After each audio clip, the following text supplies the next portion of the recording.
Hello ways, அனைவருக்கும் வணக்கம். இந்தியாவின் முகேஷ் அம்பானியும் அவரது குடும்பத்தினரும் உலகின் முதல் 50 பணக்காரர்களில் இடம்பெற்றுள்ளனர். முகேஷ் ஒரு வெற்றிகரமான தொழிலதிபர். அம்பானி தொலைத்தொடர்பு துறையில தனது வெற்றிக்காக அறியப்படுகிறார். ஜியோ பல மடங்கு வளர்ந்து வருகிறது. முகேஷ் அம்பானி உலகின் தலை சிறந்த தொழிலதிபர்களை ஒருவராக கருதப்பட்டா எப்படி இருக்கு என்று கற்பனை செய்து பாருங்க. அப்படியானால் அவரது வீட்டில் பணிபுரியும் ஊழியர்களின் சம்பளம் என்னவாக இருக்கும், இந்த அவர்களின் வாழ்க்கை முறை மற்றும் வாழ்க்கை தரம் எப்படி இருக்கும் என்றுதான் இந்த வீடியோவில் பார்க்க போறோம். ஏனெனில் இன்று நாங்கள் உங்களுக்கு சில சுவாரஸ்யமான தகவலை கொண்டு வருகிறோம். பில்லியன் கணக்கான ரூபாய் மதிப்புக்கு உரிமையாளரான முகேஷ் அம்பானி இந்தியாவில் மட்டுமல்ல, ஆசியாவிலேயே பணக்காரர்கள் பட்டியலில் இடம் பிடித்துள்ளார். அவரது தரவரிசை நாளுக்கு நாள் அதிகரித்து வருகிறது. அது ஏற்ற இறக்கத்துடன் இருந்தாலும் இன்று வரை முகேஷ் அம்பானியின் அந்தஸ்து குறையாமல் உள்ளது. முகேஷ் அம்பானி தனது ஆடம்பரமான வாழ்க்கை முறையால எப்போதும் தலைப்பு செய்திகளில் இடம் பிடித்து வருகிறார்.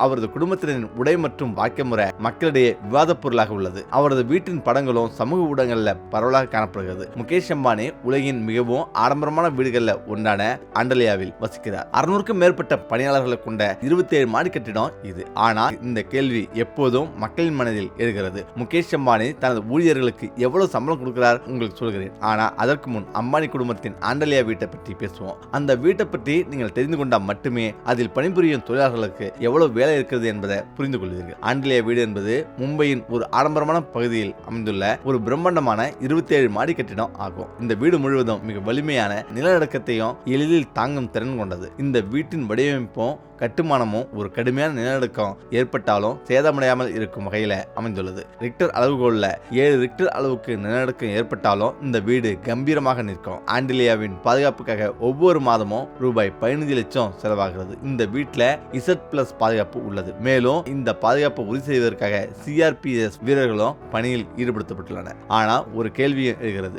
ஆண்டலியா எந்த பறவையின் பெயரால் அழைக்கப்படுகிறது? புராண காலத்துல ஒரு தீவுக்கு ஆண்டலியா என்று பெயரிடப்பட்டது. மேலும் இந்த பறவைக்கு அந்த தீவின் பெயரே சூட்டப்பட்டது. இதனால்தான் அந்த வீட்டிற்கு ஆண்டலியா என்று பெயரிடப்பட்டது. அந்த வீட்டின் மொத்த கட்டட பரப்பளவு 4 லட்சம் சதுர அடி. ஒவ்வொரு அறையின் உட்புறமும் ஒன்றிலிருந்து ஒன்று வேறுபட்டது. முதல் 6 தளங்கள்ல கார் நிறுத்த இடம் மட்டுமே உள்ளது. அதில் 168 கார்களை நிறுத்த முடியும். வாகன நிறுத்தும் இடத்துக்கு மேலே முதல் தளத்துல 50 இருக்கைகள் கொண்ட சினிமா அரங்கம் உள்ளது. முகேஷ் அம்பானி இந்த வீட்டில் தனது மனைவி, குழந்தைகள் மற்றும் தாயாருடன் வசிக்கிறார். முகேஷ் அம்பானி மேல் தளத்திலும் அதற்கு கீழே உள்ள தளங்களிலும் வசிக்கிறார்.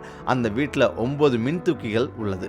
மேலும் ஒரு ஸ்பா மற்றும் ஒரு கோயிலும் உள்ளது. இவ்வளவு பெரிய தொழிலதிபர் மற்றும் தொழிலதிபரின் குடும்பத்தில் பணிபுரியும் ஊழியர்களின் சம்பளம் மற்றும் வசதிகள் என்ன என்பதையும் மக்கள் அறிந்து கொள்வது மிகவும் சுவாரஸ்யமாக இருக்கும். அம்பானியின் பணியாளர்கள் ஒருவரின் அவர்கள் பெரும் சம்பளம் என்ன, அவர்களின் சம்பளத்துடன் அவர்கள் பெரும் மற்ற சலுகைகள் என்ன, முகேஷ் அம்பானியின் ஆண்டலியா வீட்டில் எத்தனை வேலைக்காரர்கள் பணிபுரிகிறார்கள், அம்பானி வீட்டில் உள்ள மொத்த வீட்டு பணியாளர்களின் எண்ணிக்கை சுமார் 600 ஆகும். குறைந்தது அவர்களுக்கு மாதத்துக்கு 1 லட்சம் சம்பளமாக வழங்கப்படுகிறது. மேலும் காப்பீடு போன்ற சலுகையும் அவர்கள் பெறுகிறார்கள். வீட்டு வேலைக்கு எந்த ஒரு சாதாரண நபரும் பணியமர்த்தப்படுவதில்லை. பணியமர்த்தப்படுவதற்கு முன்பு அவர்கள் சோதிக்கப்படுகிறார்கள். அவர்கள் என்ன வேலை செய்கிறார்கள், என்ன வேலை செய்திருக்கிறார்கள், அவர்கள் என்ன அனுபவம் உள்ளது, எங்கு செய்தார்கள், அனைத்து தகவலும் சேகரிக்கப்படும். பல்வேறு வீட்டு வேலைகளை செய்ய பணியமர்த்தப்படும் நபர்களுக்கு என்ன தர சோதனைகள் செய்யப்படுகிறது? தேர்வு செயல்முறை. இந்த குடும்பத்தில் வேலை செய்யும் எவரும் ஒரு எழுத்து தேர்வையும் நேர்காணல் செயல்முறையையும் எதிர்கொள்ள வேண்டும். ஒரு நிறுவனத்தை போலவே வீட்டு வேலை தேடும் விண்ணப்பதாரர்கள் முதல்ல நேர்காணல் செய்யப்படுகிறார்கள். ஆனால் அதற்கு முன்பு அவர்களுக்கும் ஒரு எழுத்து தேர்வு வழங்கப்படுகிறது. இந்த எழுத்து தேர்வில்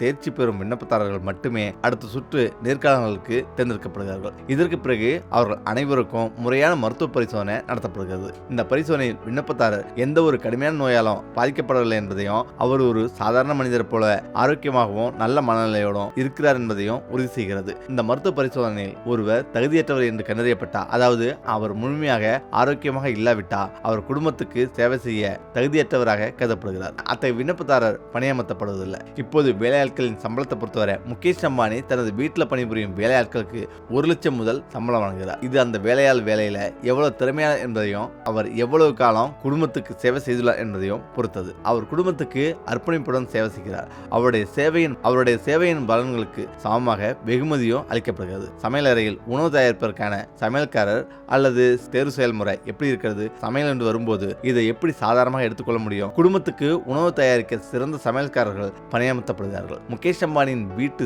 ஒபராய் ஹோட்டலில் இருந்து அழைக்கப்படுகிறார். அம்பானி குடும்பம் தென்னிந்திய உணவை மிகவும் விரும்புகிறது. இருப்பினும் எல்லா வகையான உணவுகளும் அவர்களின் வீட்டில் தயாரிக்கப்படுகிறது. அம்பானி குடும்பத்தில் பணிபுரியும் ஒரு செஃபின் சம்பளம் என்ன? சமையலறையில் உணவு தயாரிக்கும் செஃபிற்கு முகேஷ் அம்பானி 2.5 லட்சம் ரூபாய் சம்பளம் கொடுக்கிறார். இத்துடன் மற்ற துறைகளில் உள்ள ஊழியர்களுக்கு கிடைக்கும் பிற வசதிகளையும் அவர் பெறுகிறார். அம்பானி குடும்பத்தில் பணிபுரியும் ஒரு ஓட்டுநருக்கு தேர்வு செயல்முறை எப்படி இருக்கிறது என நண்பர்களே, அம்பானி குடும்பத்தில் ஓட்டுநர் தேர்வு முறையாக செய்யப்படுகிறது. இந்த தேர்வு செயல்முறைக்காக தனியார் நிறுவனங்களுக்கு ஒப்பந்தங்கள் வழங்கப்படுகிறது. ஓட்டுநரின் இறுதி தேர்வுக்கான முழு பொறுப்பும் இந்த நிறுவனங்களுக்கு உள்ளது. ஓட்டுநர் தேர்வுக்காக வந்துள்ள விண்ணப்பதாரர்களின் பின்னணி குறித்த முழுமையான தகவல்களை இந்த நிறுவனங்கள் சேகரித்து பின்னர் அதை சரிபார்க்கிறது. முதல்ல விண்ணப்பதாரர் ஓட்டுநருக்கு எந்த குற்ற பின்னணியும் இல்லை என்பதை உறுதிப்படுத்த ஒரு முழுமையான விசாரணை நடத்தப்படுகிறது. விண்ணப்பதாரரின் மனப்பான்மை, பின்னணி மற்றும் முறையான காவல்துறை சரிபார்ப்புக்கு பிறகு நிறுவனங்கள் அவரை தேர்ந்தெடுக்கின்றன. விண்ணப்பதாரரின் பயிற்சி தொடங்குகிறது. சிறந்த ஓட்டுநர் திறன்களும் அர்ப்பணிப்புள்ள நடத்தையும் தேவைப்படுகிறது. நாகரிகம், அதாவது நன்னடத்தை இருப்பது மிகவும் முக்கியம். அந்த நிறுவனங்களிடமிருந்து பயிற்சி பெற்ற பிறகும் ஓட்டுநர் பல கடினமான தேர்வுகளை எதிர்கொள்ள வேண்டியுள்ளது. இந்த முழு செயல்முறைக்கு பிறகு ஒரு ஓட்டுநர் இறுதியாக பணியமர்த்தப்படுகிறார். ஓட்டுநரின் சம்பளம் உங்களுக்கு அதிர்ச்சி அளிக்கும். 4 லட்சம் ரூபாய் சம்பளம். ஏனென்றால் அவரது ஒவ்வொரு காரும் தனிப்பட்ட டெக்னிக்கலோடு அவருக்கே பிரேத்தமா தயாரிக்கப்பட்டது. அதனால அவர் பயிற்சி செய்து அதை ஓட்டுவது அவ்வளவு கடினம். இந்த வீடியோ மீண்டும் அடுத்த சந்திப்போம். நன்றி, வணக்கம்.